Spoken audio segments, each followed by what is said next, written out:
Hello, good morning, everyone. This is Riza. Happy Friday! And I wanted to come on here live. I haven't done a live in a while, right? The last live I did was about the challenge, and that's exactly why I wanted to come on here because I wanted to share with you what God has been doing and teaching me as I went for this challenge. And I hope everyone's having a great week so far. It's already Friday, so I pray that you're looking forward to a wonderful and relaxing weekend. And for me, it's a lot of work because I am also helping out with our church Christmas presentation. It's a production, it's a cantata with some sort of story connected to it. And I'm just so excited about that. I will be doing a countdown because it's 10 days from today. It's happening 10 days from today. But in the meantime, I wanted to kind of like give you an update on what has been happening and what God has been teaching me the past months, especially when I took on the challenge. I took on a few challenges. I took on a few 90-day challenges the past 3 months. And this is my fourth month. December is going to be my fourth month. Since then, I started doing challenges in September. So October, November, that was 90 days. And then this is my fourth month. And God has been teaching me a lot of things, and it's a little unexpected, to say the least. Um, I wanted to share with you, you know, how December can be a little bit overwhelming because, like, oh my goodness, the year's about to end. I've set out to do all of these goals, all of these plans, and I haven't even gotten to 10% of what those plans and goals are. That's fine. That's fine. And if you're feeling overwhelmed about it, um, I'm there with you. I know exactly where you're at because I also set out the year, and even in June when I did another, oh, what do you call this? Well, I think it wasn't June, it was early this year that I made another vision board because some of the things that I put on my vision board last year, some of those were already um, checked off, thank God. But I still had a lot. I mean, of all the things that I put in that vision board last year, probably only 30% came to pass. 30, 40. So that's still a good percentage. So I made another one this year about the first quarter of this year when I kind of knew exact more or less what I wanted to do. But I look at it right now, and a lot of a lot of those are still not done. And especially when I took on the challenge, I was expecting that God would just, you know, put everything in order. Um, but that's not exactly what happened. And sometimes, if we are set, our hearts are set on making sure that that's what happens, that's when we become overwhelmed. That's what's causing the overwhelm. When we want something to happen at a certain time that we want it to happen, and we are forcing everything in our power to make it happen, and it's not happening, that's when you become overwhelmed.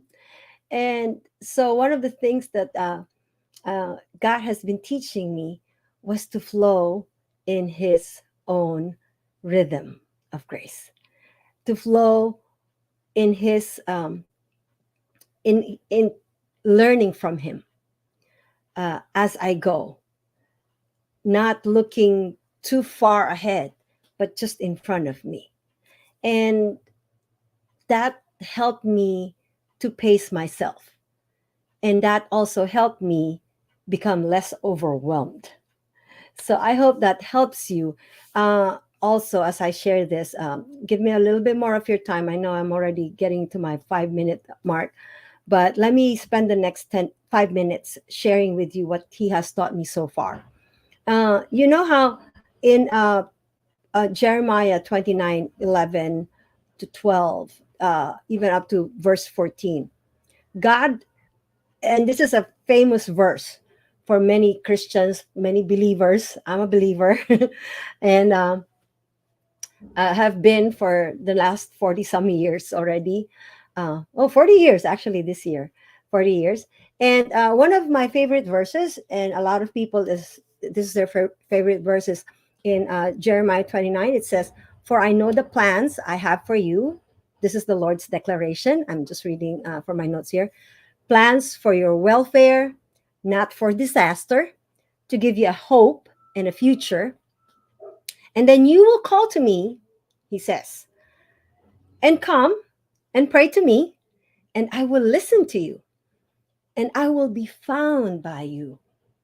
This is the Lord's declaration. "And I will restore your fortunes." So let me just break that down. And this is what the Lord taught me. He says, "I know the plans I have for you. They're great plans." And sometimes, as believers, when we are creating all of our goals and dreams, you know that God has great plans for you, right? I mean, and you're just like, "Lord, if you can just show me your plans for me for the next, then yeah, show me your what your will is for me." It's like, as my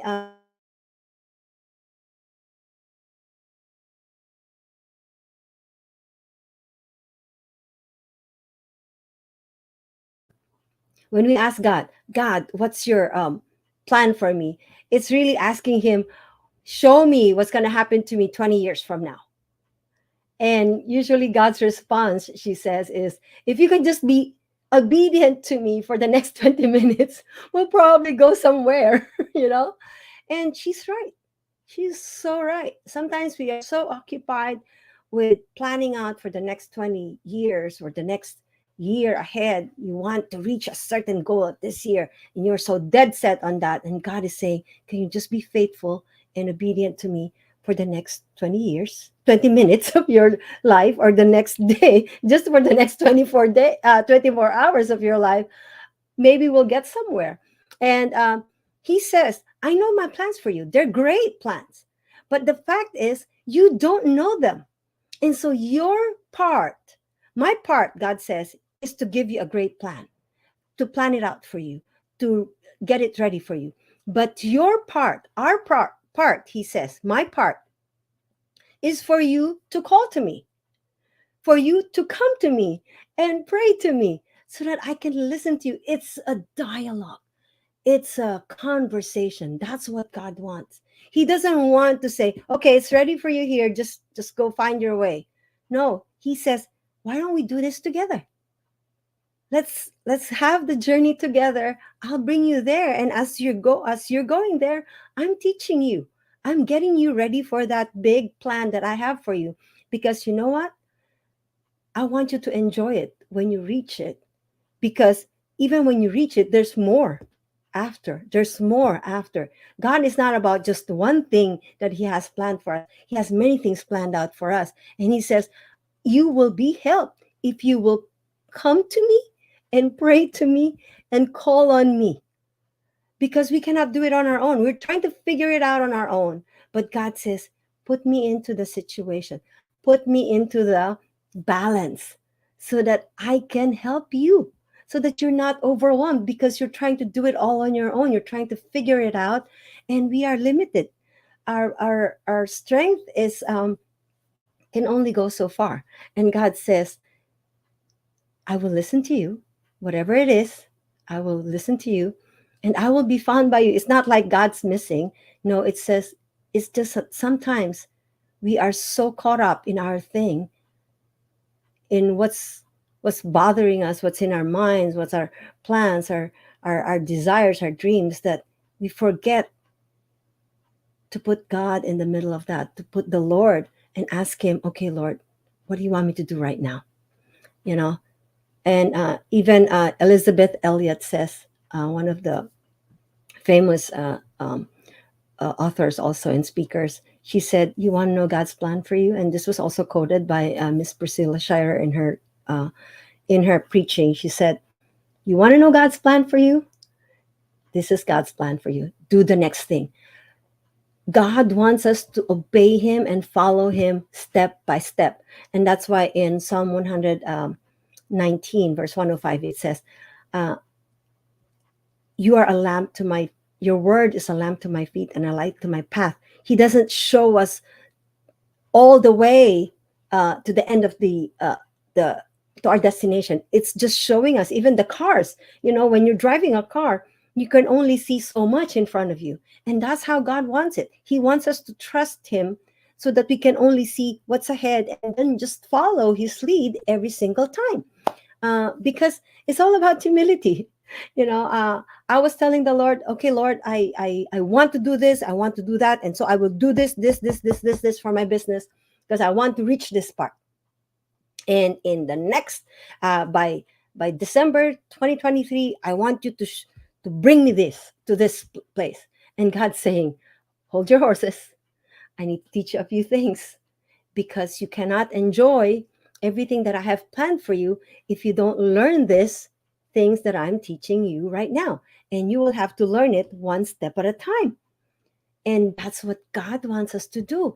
And if we don't come to him and pray to him and call on him, read his word, listen to him. How do you listen to God? You read his word. You listen to messages, you go to church, and hear what the pastor has to say, because it will confirm, it will be a witness in your spirit that what he's saying is exactly what God has been telling you already. That's how it's done. That's how you listen to him. And he says, I will be found by you. That means you will have a revelation of God, what God exactly wants you to do. And sometimes the reason we're overwhelmed is because we want to do so many things, because we believe that that's exactly what we need to do to get to where we want. But God's saying, how about you ask me, what is the next thing you just want me to do? And when I'm overwhelmed, I just sit down and say, okay, Lord, I have all of these things in my mind, all the plans that I want to do. But what is it that you want me to do? The one thing you just want me to do right now. And I'll do that. And then when I get through that, I tell you, I follow, I obey. So when God tells you to do something, please just follow him, even if it doesn't make sense to you or it's not logical. Just follow his lead. He's not going to bring you somewhere bad. I'm telling you, you can trust him in this. It's a trust issue. For the most part, we don't trust God enough for his plans for us. And so we try to do it on our own, kind of like, well, I think you're doing it wrong, Lord. So let me just help you out. Really? Really? God sees the end from the beginning. So just trust him. Just follow his lead here, okay, guys? And he knows what he's doing. He knows exactly what we need so that we can enjoy what he has planned for us. And they're great plans. They're big plans. You will be overwhelmed if he gives them all to you right now, and you're not ready, and we're not ready for it. And let me end with this, because that's what he taught me. Every list that I said that I would do, he scrapped that and he says, this is what I want you to learn. I want you to, you are writing down things that will help you only, but I want you to learn to help others. I want you to have a bigger heart of servant leadership, servanthood. I want you to learn to seek me first in all things. I want you to learn how to just follow my lead. That's what he had to scrap my whole list and teach me how to follow him instead. And to me, that was like, it took me a while to get to that realization, maybe about 30 days into it. Like, what's happening, Lord? Why am I not hitting any of these plans that I had for the challenge? But God's saying, do you not get it? That's not what I want you to do.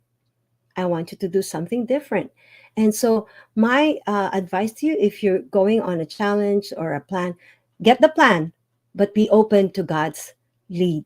Be open to what God tells you, because he is not going to lead you astray. He is out there to protect you. He loves you too much to let you destroy yourself or hurt you. And like I said, it's all a trust issue. And you know why? He wants us to have that relationship with him, a trust relationship, a loving trust relationship, that we trust him for his plans. And it takes humility. That's the biggest takeaway from all of this that I've learned. We have to humble ourselves enough to listen to him and to follow his lead, because in Proverbs 15:33 and Proverbs 18:12 it says, humility comes before honor. And in James 4 6, it says, He gives favor, grace to the humble. So I hope that helps you. And I'm so happy to have come on here and share with you a little bit about my journey. I hope you're having a great week. And I'll see you again next week. Hopefully, another Friday. I can come on here live so that I can just share with you what's happening. But in the meantime, have a great weekend, guys. Enjoy your Friday and um, get in touch with what God's saying to you because He doesn't want you to be overwhelmed. Okay? God bless you. Bye.